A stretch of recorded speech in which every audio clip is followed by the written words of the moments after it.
La hermosa España que nos vendía no solo Pedro Sánchez, sino en general el reino, el mundo, ha quedado atrás. La destrucción de este país es inminente. Los ciudadanos incluso están empezando a huir de la nación porque saben que las cosas se pondrán cada vez peor. De esto y mucho más hablaremos aquí en el Chapucero USA, pero tenemos que arrancar con esta terrible y triste noticia.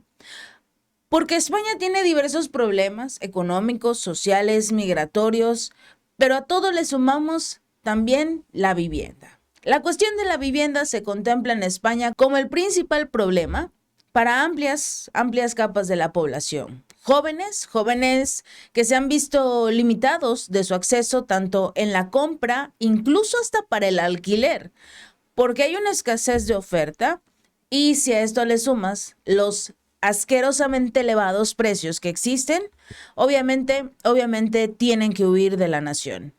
Ya en los últimos meses crecieron los precios en el alquiler, tan solo en el alquiler de España, a un ritmo insólito, incluso más que el poder adquisitivo de los últimos años. A esto le sumamos un problema latente y que el gobierno ignora. No hay casas para alquilar, no hay viviendas porque hay un pequeño y micro problema llamado ocupas. Estos que entran a las casas de los ciudadanos españoles y dicen ahora es mía. No la pueden rentar los dueños de las casas porque se metieron estas personas. No pagan renta, además, no pagan renta, no pagan los servicios al gobierno, no pagan el agua, no pagan la electricidad, no pagan absolutamente nada. Incluso quieren en algunas ocasiones que sea el dueño de la casa a la que entraron el que siga pagando todos los servicios. Ah, bueno, porque el que se va a meter en problemas es el dueño de la casa, no el ocupa. Este tema está afectando terriblemente a la sociedad y en general a los jóvenes que ahora ya ni siquiera pueden encontrar una vivienda. También se encuentra el problema de que ya no las quieren rentar porque los ciudadanos españoles tienen miedo de que ocupen su casa, que ya no quieran salirse una vez que se les da el ingreso a través de una renta y que luego dejen de rentar y ya no paguen y ya no se salgan de la casa. Estas cosas, esta situación de la vivienda es un problema terrible para el país y Pedro Sánchez o incluso el rey no están haciendo nada, absolutamente nada para resolverlo. Todo lo contrario. Como hay una gran cantidad de movilizaciones ciudadanas por este asunto de las viviendas, ya entraron de lleno a la agenda política de Pedro Sánchez, cosa que es terrible. En las últimas semanas, los principales partidos de este país están centrando sus propuestas en el tema de la vivienda. El gobierno de Pedro Sánchez sacó la artillería con el anuncio de un plan compuesto por 12 medidas para paliar la situación. Lo mismo han hecho en los últimos días el Partido Popular de la oposición, anunciando sus propuestas para que la vivienda deje de ser una utopía. Desde la Moncloa se ha destacado por parte de Pedro Sánchez que sus doce pasos, sus 12 medidas, tienen como finalidad conseguir tres objetivos prioritarios: más vivienda, mejor regulación y mayores ayudas. Ayudas que, recordemos, no son para los ciudadanos españoles. Esto sí es algo que tenemos que dejar muy en claro. Todas estas ayudas, todos estos programas, todos estos apoyos van a ir para los inmigrantes, no para los españoles. El Gobierno, por tanto, señoras y señores, está comprometido, como ya hemos hecho en otras muchas crisis que llevamos sufriendo y que hemos superado, yo creo que con creces, a lo largo de estos últimos 7 años, y vamos a poner todo lo que esté en nuestra mano para que la vivienda sea un bien asequible para la clase media y trabajadora y también para sus hijos y sus hijas. Por tanto, y resumiendo todo lo expuesto, más viviendas, mejor regulación y mayores ayudas para el acceso a la vivienda. Señoras y señores, concluyo. El Gobierno de España apuesta por una política de vivienda que una a inquilinos y a propietarios. Porque los inquilinos necesitan también de nuestro apoyo. de la cobertura pública. Son nuestros hijos, son nuestros maestros, son nuestros enfermeros, son nuestros camareros, y porque 2/3 de las viviendas en alquiler residencial que hay hoy en nuestro país pertenecen a pequeños propietarios, a gente de clase media, trabajadora, que ha trabajado mucho para poder pagarlas y obtener un dinero extra de ellas. España, por tanto, necesita una política basada en la ciencia, en la evidencia científica, que estudie los datos, las experiencias que han funcionado en otros territorios y en otros países, y no que funcione a base de ideología neoliberal, fracasada y fallida en términos políticos, económicos y sociales, como las que hemos visto recientemente. Pero sobre todo, señoras y señores, España lo que necesita es una política ambiciosa en materia de vivienda, que esté dispuesta a poner todos los recursos del Estado para aumentar el parque de vivienda pública y proteger los intereses y derechos de la mayoría social de nuestro país frente a la sed especuladora de algunos. Y esa y no otra, y ya con esto termino, es la política que está realizando el Gobierno de coalición progresista. Con las medidas que aprobamos en el pasado y con las 12 medidas que acabamos de anunciar y que vamos a aplicar a partir de ahora. Nos comprometemos a volcar todos los recursos del Estado en esta causa. De hecho, lo estamos haciendo ya. No vamos a dejar ni un ápice de esfuerzo en lograr este propósito. No nos vamos a dejar, si me permite la expresión coloquial, la piel en esta causa, porque la causa de la vivienda es la causa por una sociedad más justa también en nuestro país, además de en Europa. Así que muchas gracias y manos a la obra. Este es el proyecto de Pedro Sánchez, 3.300 viviendas y casi 2 millones de metros cuadrados de suelo residencial a la recién creada empresa pública de vivienda. Esto para la construcción de casas de alquiler asequible. Todos sabemos que estos recursos, estos beneficios y empresas que se crean de la noche a la mañana en el gobierno de Pedro Sánchez, todo es para su familia. Por el otro lado, nos vamos hasta Budapest y Belgrado, que están acelerando la construcción de un nuevo oleoducto para poder abastecer a Serbia con crudo ruso. Esto a través del sistema energético Druzhba. El anuncio se hace a través del Ministerio de Relaciones Exteriores de Hungría, con Péter Szijjártó al frente, porque tomaron la decisión ya de mandar a volar a la Unión Europea, que hagan lo que quieran con su gas, con su petróleo, con su Ucrania. Ellos van a crear vías alternas para conseguir gas.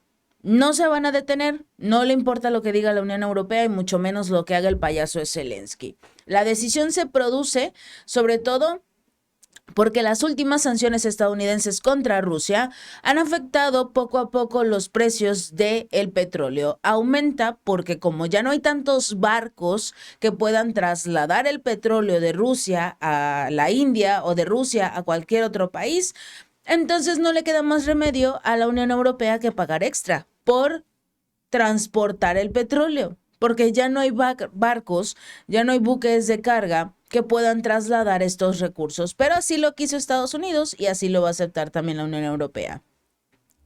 La crisis energética de los últimos años a menudo genera que la política entre en vigor y por eso han demostrado que los países necesitan cooperar estrechamente para garantizar la seguridad de sus suministros energéticos. Algunos actores de la política mundial pueden incluso crear serias dificultades con sus sanciones, con sus restricciones y no parecen tener en cuenta los intereses de sus aliados en sus decisiones, como lo que ha ocurrido con Eslovaquia y Hungría y todos los países de esta zona de Europa que obviamente están muy preocupados por la falta de petróleo ruso. Por eso Siria y Hungría se unen para generar este nuevo gasoducto, este nuevo proyecto, este nuevo oleoducto, porque Serbia finalmente es un socio estratégico. Sin Serbia no hay seguridad energética de Hungría y viceversa. Resulta que Serbia depende en gran medida del suministro de petróleo ruso a través de Croacia y se han visto afectados por todas las sanciones occidentales contra Moscú. Y resulta precisamente que en Croacia acaba de ganar las elecciones un presidente que no está dispuesto a irse a una guerra con Rusia, que por lo menos le garantiza a Hungría y a Serbia que seguirá teniendo un abasto de gas a través de su territorio. Cuando en octubre del 2022 se acordó construir un nuevo gasoducto para abastecer a la nación balcánica con crudo de los Urales, a través del sistema energético Druzhba, que es una de las redes de oleoductos más largas del mundo y transporta crudo a unos 4.000 kilómetros desde Rusia hasta las refinerías de la República Checa, de Alemania, de Hungría, de Polonia, de Eslovaquia y obviamente aman en ese momento a Rusia. Pero las últimas sanciones anunciadas por Estados Unidos han empeorado la situación del suministro de petróleo a Serbia y por eso las restricciones afectaron a estos grandes productores de petróleo, Gazprom Neft y Surgumneftegas. Por eso los dos países tomaron la decisión de arrancar el proyecto. Una de esas filiales afectadas es Naftna Industrija Sbige, que se encarga de los envíos de petróleo ruso a Serbia, a los países europeos vecinos también. Resulta que Serbia es una de las naciones que ha tomado la decisión de no implementar sanciones contra Rusia y obviamente esto no le gusta a Ursula von der Leyen. Por eso, tras las drásticas restricciones que podrían provocar un grave aumento y que ya están provocando un grave aumento en los precios de los combustibles, Hungría y Serbia y otros países más van a unirse en contra de las políticas de Ursula von der Leyen. Y finalmente vamos a hablar de las autoridades surcoreanas. Después de 3 intentos, detuvieron al presidente Yoon Suk-yeol para interrogarlo por cargos de liderar una insurrección tras su breve imposición de la ley marcial el mes pasado. Una orden de detención contra Yoon se ejecutó poco después de las 10:30 de este miércoles, de acuerdo con la agencia de noticias, citando a la Oficina de Investigación de Corrupción para Funcionarios de Alto Rango de Corea del Sur. Para evitar este incidente desafortunado y violento, decidieron comparecer ante la CIO, aunque creo que la investigación es ilegal. Esto fue lo que dijo Yoon, esto fue lo que dijo el presidente en un mensaje de video grabado en su residencia en el centro de Seúl. El Estado de Derecho se ha derrumbado por completo en este país. A ver, este hombre, el 3 de diciembre, declaró una ley marcial porque supuestamente habían amenazas de fuerzas antiestatales. Esta medida, supuestamente controvertida, fue rápidamente desestimada y condujo a su destitución por la Asamblea Nacional el 14 de diciembre, con una votación de 204 a 85. El Tribunal Constitucional deliberó actualmente sobre si lo destituirían permanentemente del cargo, que es una decisión que debe tomarse en un plazo de 180 días. Pero tras su destitución, Yoon se confinó en la residencia presidencial de Seúl. Nada tonto, ¿verdad? Lo que provocó múltiples intentos por parte de las autoridades para detenerlo y así interrogarlo. Pero el Servicio de Seguridad Presidencial frustró el primer intento el 3 de enero, lo que dio lugar a un enfrentamiento.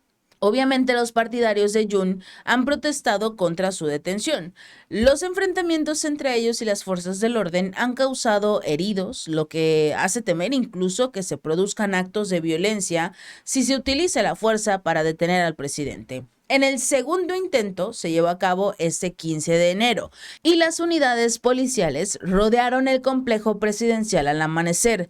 Establecieron barricadas para impedir que los partidarios interfirieran en la detención. Tras horas de negociaciones, los abogados de Yoon confirmaron que había aceptado entregarse voluntariamente para así evitar una mayor escalada. Fue detenido sin resistencia, pero la tensión sigue siendo alta en medio de los temores de nuevas protestas. En defensa de sus acciones, Yoon afirmó que su declaración de la ley marcial era una medida presuntamente legítima para proteger a la nación.